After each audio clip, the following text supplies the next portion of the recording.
अब्बू के साथ मेरा पहला तजुर्बा था, मगर अब्बू ने मेरे तो अस्सलाम वालेकुम प्यारे दोस्तों, मेरा नाम गुलशन है। मेरी उम्र 18 साल है। हम शेखुपुरा में रहते हैं। हमारी फैमिली टोटल 3 अफराद पर मुश्तमिल है। मैं अपने माँ बाप की इकलौती बेटी हूँ। मेरे अब्बू लाहौर शहर में लकड़ी का फर्नीचर बनाते हैं। हम एक मिडिल क्लास फैमिली से ताल्लुक़ रखते हैं। मेरी अम्मी की उम्र तकरीबन 32 साल है। मेरी अम्मी का नाम मारिया है। मेरी अम्मी दिखने में काफ़ी खूबसूरत और नौजवान है। मेरे अब्बू का अरशाद अरशाद है और उनकी उम्र तकरीबन 35 साल है। मेरे अब्बू भी काफ़ी खूबसूरत और दिलकश नौजवान हैं। अब्बू के खूबसूरत नए नक्श से आसी होकर अम्मी ने अब्बू से शादी की थी। हम शेखुपुरा शहर में रहते हैं, इसलिए शहर की बहुत सी औरतें अब्बू पर फिदा थीं और फिर इसलिए अम्मी और अब्बू की लड़ाई होती रहती थी, क्योंकि अब्बू बहुत सी औरतों के साथ फ़ोन पर बातें किया करते थे और अम्मी उनसे नाराज़ रहती थी। अम्मी अब्बू को इन कामों से रोकती रहती, मगर अब्बू थे कि गैर औरतों के साथ रंगरलियां मनाते रहते। मेरी अम्मी भी काफ़ी खूबसूरत नए नक्श की मालिक थी और खड़े होकर दो नज़र देखने वाली थी, मगर अम्मी ने अब्बू के अलावा आज तक किसी गैर मर्द के साथ बात नहीं की थी और ना ही इस तरह का कभी कोई ताल्लुक़ बनाया था। और अम्मी काफ़ी परहेजगार और पढ़ी लिखी औरत थी, इसलिए वो अब्बू को भी इन कामों से रोकती थी। अब्बू थे कि दिन ब दिन खराब होते जा रहे थे। कई लड़कियों को तो घर में ही ले कर आना शुरू हो गए थे। अम्मी ने कई बार अब्बू को रोका कि घर में एक जवान बेटी है जिस पर बुरा असर, तुम इन कामों से हट जाओ तो अच्छा है, वरना मैं घर छोड़कर मायके चली जाऊंगी। अब्बू ने अम्मी की ये बात सुनी तो उनको जैसे मौका मिल गया था। अब्बू ने फौरन कहा, तुम मायके जाना चाहती हो तो चली जाओ, मुझे तुम्हारी कोई ज़रूरत नहीं। मेरी बेटी है जो मुझे खाना वगैरह बना दिया करेगी और कपड़े वगैरह धो दिया करेगी। अम्मी ने इस बात का काफ़ी गुस्सा किया और अम्मी रूठ कर मायके चली गई थी। मेरी अम्मी से फ़ोन पर बात होती रहती। वो अपनी बात पर बाज़िद थी कि तुम्हारे अब्बू को ये काम छोड़ना पड़ेगा, वरना वो मुझे तलाक दे दे। और अब्बू इस बात पर बाज़िद थे कि मैं जैसा भी हूँ तुम्हारी अम्मी को कबूल करना पड़ेगा, वरना मैं उसको तलाक लिख दूंगा। अम्मी को तलाक दे ही दी और मेरे अब्बू अब बहर की औरतों को अपने घर में लाते थे और मेरे सामने ही उनके साथ मियाँ बीवी वाला काम करते थे। अब्बू को देख देख कर मेरी भी ख्वाहिशात जागने लगी थी और मैं भी काफ़ी ख़राब हो गई थी। अब्बू मेरे सामने ही घर में जवान लड़कियों को घर ले आते और अम्मी के कमरे में ले जाकर शुरू हो जाते। फिर इन लड़कियों की चीखें सुन सुन कर मेरे अंदर भी मज़े की एक लहर दौड़ जाती और मेरा भी दिल करता कि काश मेरी भी इस तरह चीखें निकलें जिस तरह अब्बू इन लड़कियों की निकाल रहे हैं। मगर मैं तो काफ़ी शरीफ थी और किसी मर्द के साथ कोई ताल्लुक़ नहीं था, इसलिए मेरी ये ख्वाहिश अधूरी रह जानी थी। अब मैं अब्बू पर डोरे डालना शुरू हो गई थी और मेरा दिल था कि अब्बू के साथ वो ताल्लुक़ कायम करूं जिससे मुझे सुकून आए। अब्बू इस रात एक लड़की को घर ले आए जो काफ़ी कमसिन थी। वो अपनी मर्जी से अब्बू के साथ आई थी। मैं उसे देखकर परेशान होने लगी थी कि यह लड़की तो मुझसे भी छोटी है।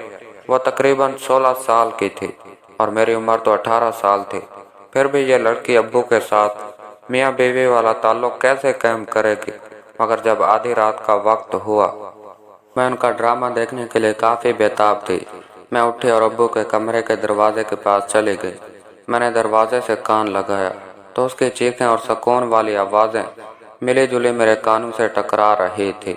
मैं भी जवान थी और कब तक अपनी ख्वाहिशात को इस तरह दबाती। मैंने भी अपनी शलवार में हाथ डाला और अपना काम करना शुरू कर दिया। वो काम जिंदगी में पहली बार कर रही थी और मुझे तो काफ़ी सुकून मिल रहा था। मैं अब्बू के साथ करना चाहती थी, मगर अब्बू तो दूसरी लड़कियों में दिलचस्पी लेते थे और उनका जहन मेरी तरफ तो बिल्कुल भी नहीं था और मुझे बेटी समझते थे।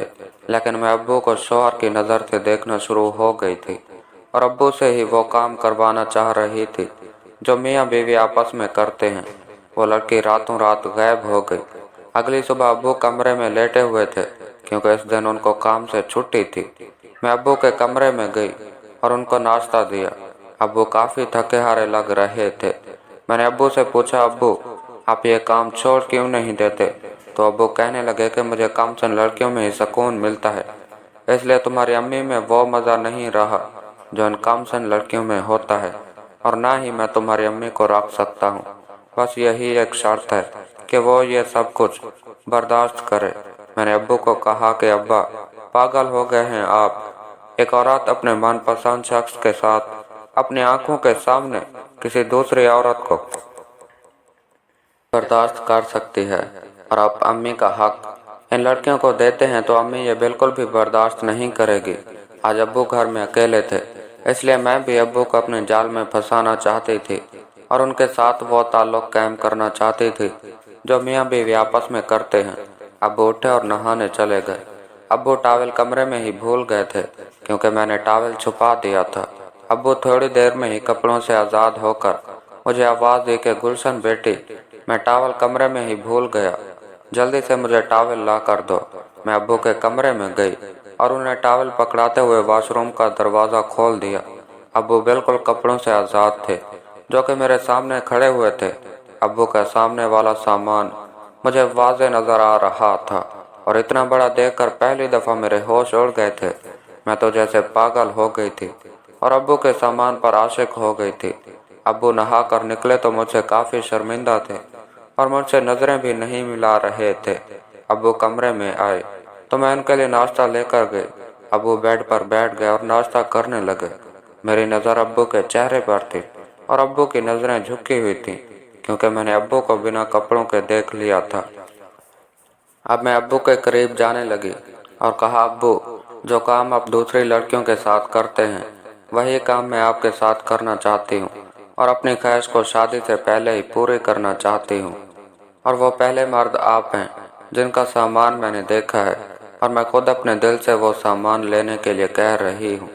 अब्बू मेरी बात सुनकर आग बगोला हो गए थे और मुझे डांटने लगे थे, मगर मैंने अब्बू को समझाया कि अब्बू, मैं अम्मी को भी घर में ले आऊँगी और आपको दूसरी लड़कियों को भी घर में लाने की ज़रूरत नहीं। सिर्फ एक दफ़ा मेरे साथ वो ताल्लुक़ बना कर देखो, अगर सुकून ना आए तो फिर जो मर्जी करते रहना। अब्बू मेरी बात समझ गए थे और मेरे साथ करने लगे थे। अब्बू करते करते काफ़ी मदहोश होने लगे थे क्योंकि मेरा पहली दफ़ा था और मैंने आज तक किसी लड़के से टच भी नहीं करवाया था, इसलिए अब्बू को काफ़ी सुकून मिला था और वो मेरे साथ करने के आदी बन गए थे। अब्बू रोज़ ही मेरे करीब आते और मेरी ख्वाहिश को पूरा करते और ख़ुद भी मेरे साथ करने लगे थे। अब्बू ने अम्मी के साथ भी सुलह कर ली थी क्योंकि अब्बू को घर में ही वो सब कुछ मिलता था जिसके लिए अब्बू कंवारी लड़कियों को घर लेकर आते थे और करते थे। अब अम्मी, अब्बू और मैं हंसी खुशी एक दूसरे के साथ रहने लगे। अम्मी को इस बात की खबर भी नहीं थी क्योंकि हम अम्मी को नींद की गोलियां दे देते थे। वो सो जाती और हम दोनों मिलकर वो ताल्लुक़ कायम करते जिससे हमें सुकून मिलता। अगर वीडियो अच्छी लगी हो तो चैनल को सब्सक्राइब कीजिए और बेल आइकन को क्लिक कीजिए ताकि हमारी नई कहानी आपको आसानी से मिल सके। शुक्रिया।